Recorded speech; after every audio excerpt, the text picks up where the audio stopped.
Halo semuanya, perkenalkan saya Darmawati dengan NIM 21051666041. Pada video kali ini saya akan menampilkan simulasi micro teaching keterampilan dasar mengajar yang perlu direvisi, yaitu pertama keterampilan dasar menjelaskan, yang kedua saya gugup pada saat menjelaskan, dan yang ketiga kurang menguasai materi. Assalamualaikum anak-anak. Waalaikumsalam, Ibu. Pelajaran sejarah kan? Iya, Ibu. Sudah berdoa? Belum, Ibu. Oke, sebelum kita mulai pelajaran hari ini, ada kita berdoa, mengumpulkan dan kepercayaan masing-masing. Berdoa mulai. Doa selesai. Bagaimana kabar kalian pada hari ini? Baik, Ibu. Sudah makan? Sudah. Bagus ya, sudah makan. Jadi, anak-anak, untuk materi pada hari ini kita akan melakukan pembahasan mengenai hasil budaya pada masa praksara. Nah, ini materi pada hari ini berkaitan dengan materi minggu lalu. Ada yang masih ingat materi minggu lalu apa yang kita bahas?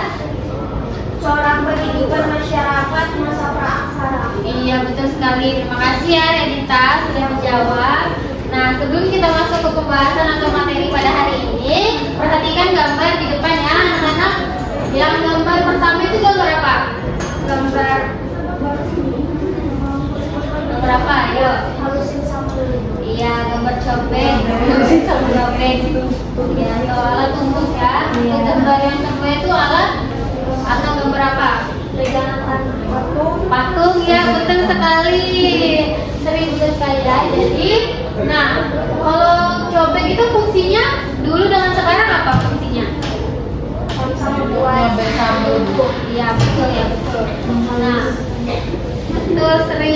Nah, kalau gambar kedua itu kan patung tadi ya, udah dijawab sama Sri. Nah, kalau patung ini kira-kira itu terbuat dari apa kalau patung? Batu, Bu. Batu, semen, ya betul. Nah, jadi anak-anak, untuk kedua gambar di depan ini berkaitan dengan materi yang akan Ibu bahas pada hari ini. Adapun tujuan pembelajaran kita pada hari ini, Ibu minta tolong Oza dibacakan ya. tujuan pembelajaran yaitu mengidentifikasi hasil kebudayaan pada masa praksara Indonesia. Peserta didik mampu mengidentifikasikan hasil kebudayaan pada masa Paleolitikum. Kemudian peserta didik mampu mengidentifikasikan hasil kebudayaan pada masa Mesolitikum. Peserta didik mampu mengidentifikasikan hasil kebudayaan pada masa Noelitikum. Peserta didik mampu mengidentifikasikan hasil kebudayaan pada masa Megalitikum. Peserta didik mampu mengidentifikasikan hasil kebudayaan pada masa Babilonian. Oke, terima kasih ya Oza sudah membantu Ibu untuk membacakan tujuan pembelajaran kita pada hari ini. Nah, jadi pembelajaran kita hari ini yaitu adalah hasil kebudayaan zaman batu dan zaman logam pada masa praksara. Nah, yang pertama yaitu kita akan membahas mengenai zaman batu.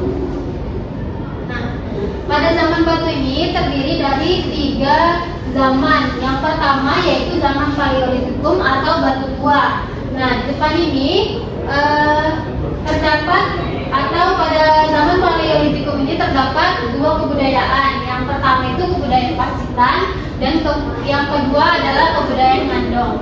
Nah, pada saat kebudayaan Pacitan ini menghasilkan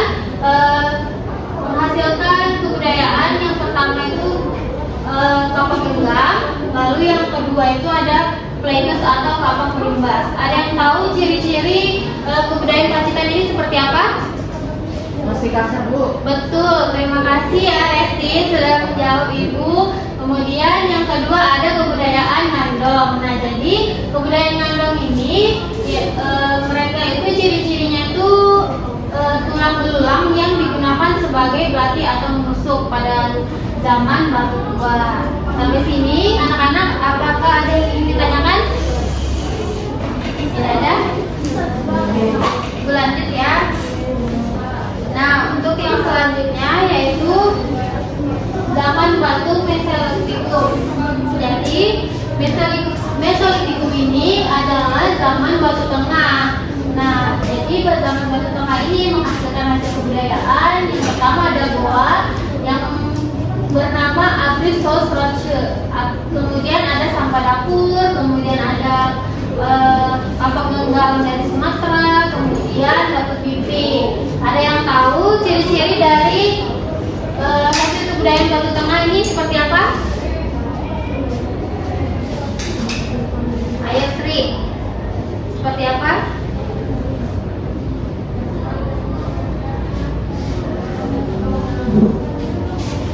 Ciri-cirinya itu dia sudah mulai halus ya.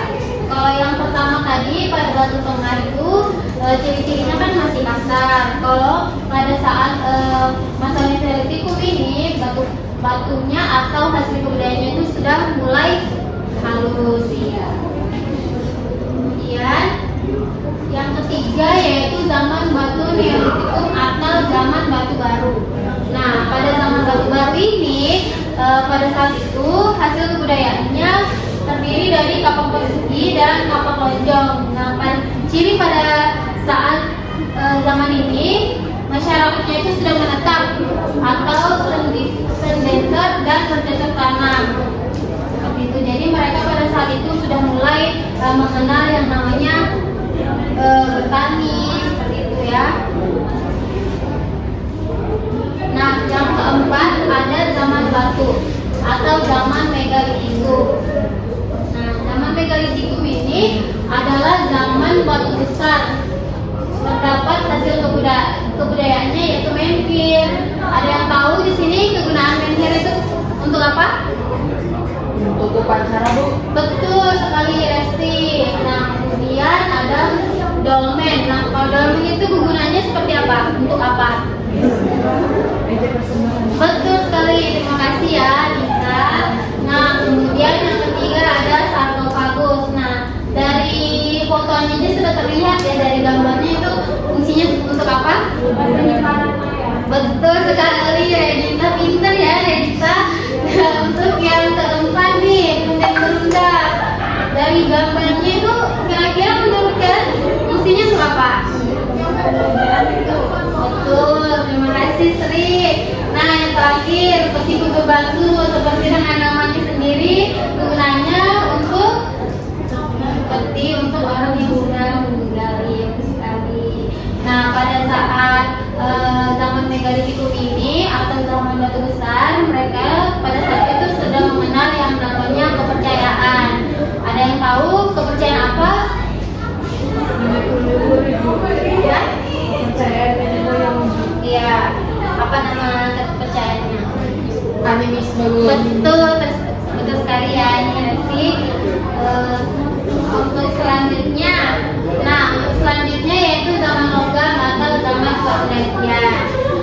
Jadi anak-anak pada zaman perundagian ini atau zaman logam terdapat 3 zaman lagi, yaitu zaman perunggu, zaman besi, dan zaman logam. Nah, di layar ini sudah Ibu tampilkan hasil kebudayaan zaman logam ya.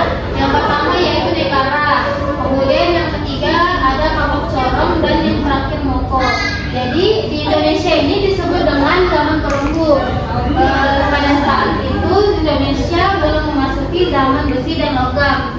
Nah, pada zaman ini itu terpengaruh oleh kebudayaan Gyeongsang dari Vietnam. Bagaimana anak-anak, apakah sudah mengerti atau ada yang ingin ditanyakan? Mengerti, Bu. Ya. Oke, sebelum kita masuk ke materi yang selanjutnya, Ibu akan menampilkan video sedikit mengenai materi kita pada hari ini ya. Anak-anak mohon diperhatikan ya videonya. Nanti setelah menonton Ibu akan tanya-tanya.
video tersebut menjelaskan apa saja? Cara membuat logam. Iya betul, saya membuat logam dan tekniknya ya. Ya. Kemudian apa lagi? Masa-masa itu. Ya, menyebutkan hasil kebudayaan dari zaman logam, besi dan perunggu ya.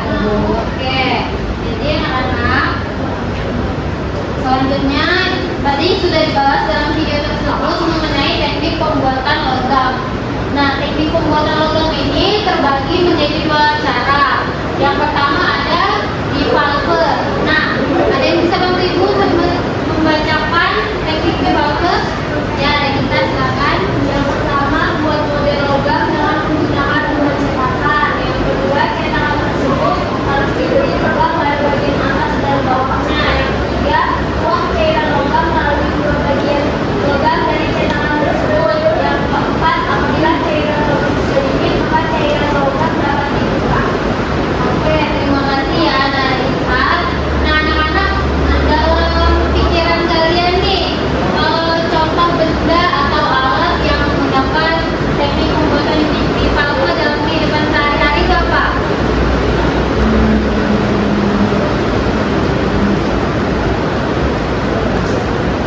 Ada apa? Kapak ya, betul sekali.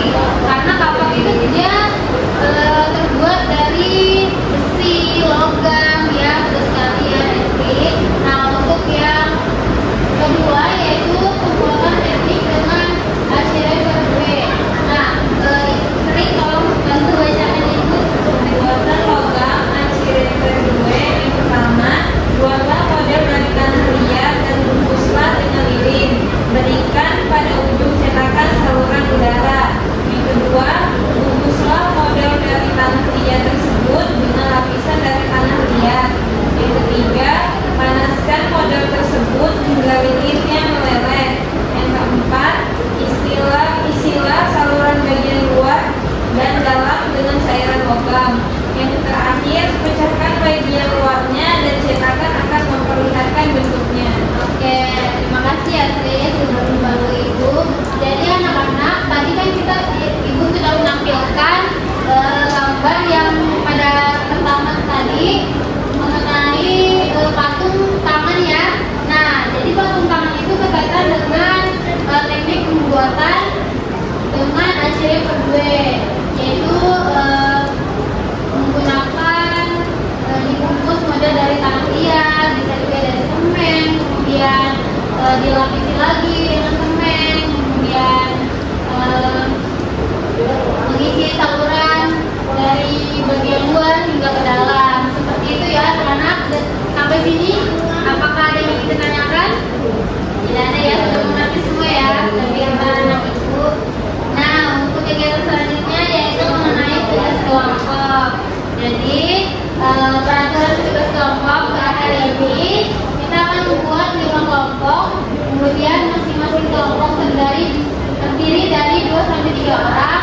Kemudian ibu akan membagikan bahan bacaan kalian untuk mengisi pertanyaan dari tugas yang akan ibu bagikan. Kemudian diskusikan bersama teman kelompok untuk menjawab pertanyaan. Isilah jawaban pertanyaan teka-teki dengan benar. Kemudian yang keenam, buatlah ringkasan jawaban dari hasil diskusi kalian. Kemudian kalian presentasikan menggunakan PowerPoint. Jadi hari ini ibu akan menggunakan model pembelajaran yaitu teka-teki silang. Kalian akan menjawab pertanyaan menggunakan teka-teki. Sampai sini ada yang ingin ditanyakan? Tidak ada ya.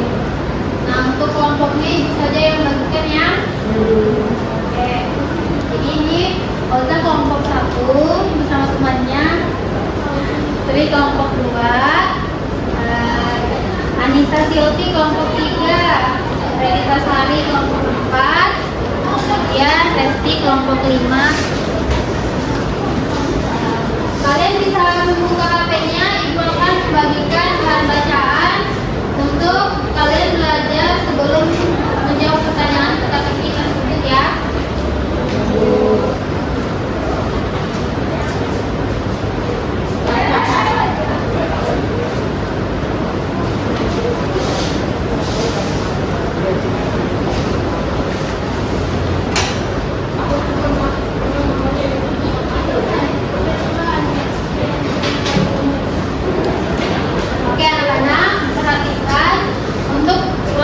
pengerjaan teka-teki pada hari ini, Ibu beri waktu 7 sampai 10 menit. Bagaimana, cukup? Oke, selamat mengerjakan ya. Jika ingin ada yang ditanyakan, silakan panggil Ibu.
Waktunya sisa 3 menit lagi ya.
rumah bersama teman sekelompok, nanti dikerjakan, kemudian hasil diskusi kalian bentuk menggunakan atau kalian uraikan untuk dipresentasikan nanti menggunakan PPT untuk minggu depan ya.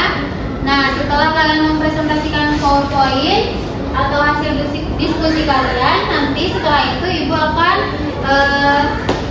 menyampaikan teka-teki atau memberikan kuis kepada kalian ya. Jadi kalian pelajarin betul-betul untuk materi yang ibu sampaikan pada hari ini. Bagaimana, mengerti? Ibu. Oke, karena sudah waktunya pulang, kalian siap-siap dulu untuk pulang. Sebelum ibu menutup, ada yang bisa menyimpulkan untuk materi pembelajaran hari ini? Ya, kita silakan.